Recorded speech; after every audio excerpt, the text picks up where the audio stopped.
These Sunni fighters are known as the Sanadid, or the Braves. In the northeast of Syria, they represent the principal Sunni Arab force against the Islamic State organization. At the moment, it's impossible to study, but when the war is finished and when we're done with these vermin, we'll go back to school.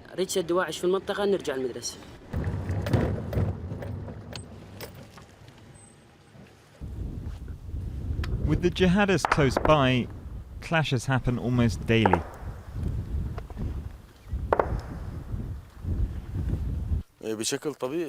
You're aware of which roads they come by.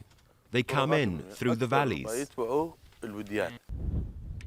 The Sanadid benefit from air support offered by the international coalition, but they say they're lacking in almost everything else.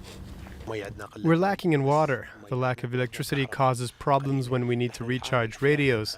When the Islamic State group attack us at night, we send signals from one unit to the other using tracer bullets.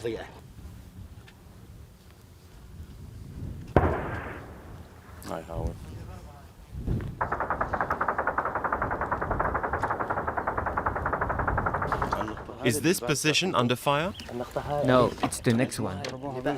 They fired on the car, so we covered them from our position. It was an ambush. I saw 4 of them. The car may be riddled with bullets, but the driver is unharmed. We're used to it. It's not the first time it's happened. We'll fight to the death to free our land. The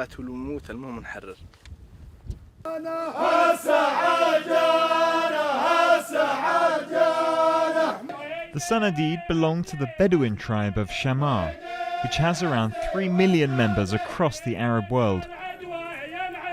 Sheikh Hamidi is the leader of the Shammar in Syria. He comes from Baghdad. That one's a sheikh from the Sharabi tribes. Here's a sheikh from the Thai tribes. There are no more armies, no more borders, so we have to defend ourselves. It's Friday and Sheikh Hamidi is receiving a number of honoured guests. He says that the chaos engulfing the region shows the failure of Arab nationalism. Tribal affiliation has become even more important. However, in the common fight against the Islamic State group, this pragmatic leader has also decided to join up with Kurdish militants. We're closely allied with our Kurdish fighting brothers. We support their decisions, especially if they can guarantee the unity of Syria.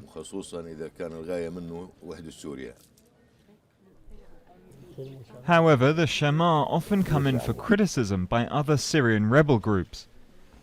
Like their Kurdish allies, they avoid entering into direct combat with the Assad regime in Damascus. We are not at war with the regime. We've gone past this question of whether we are for or against the regime. People just want security and a return to normal life. That's all.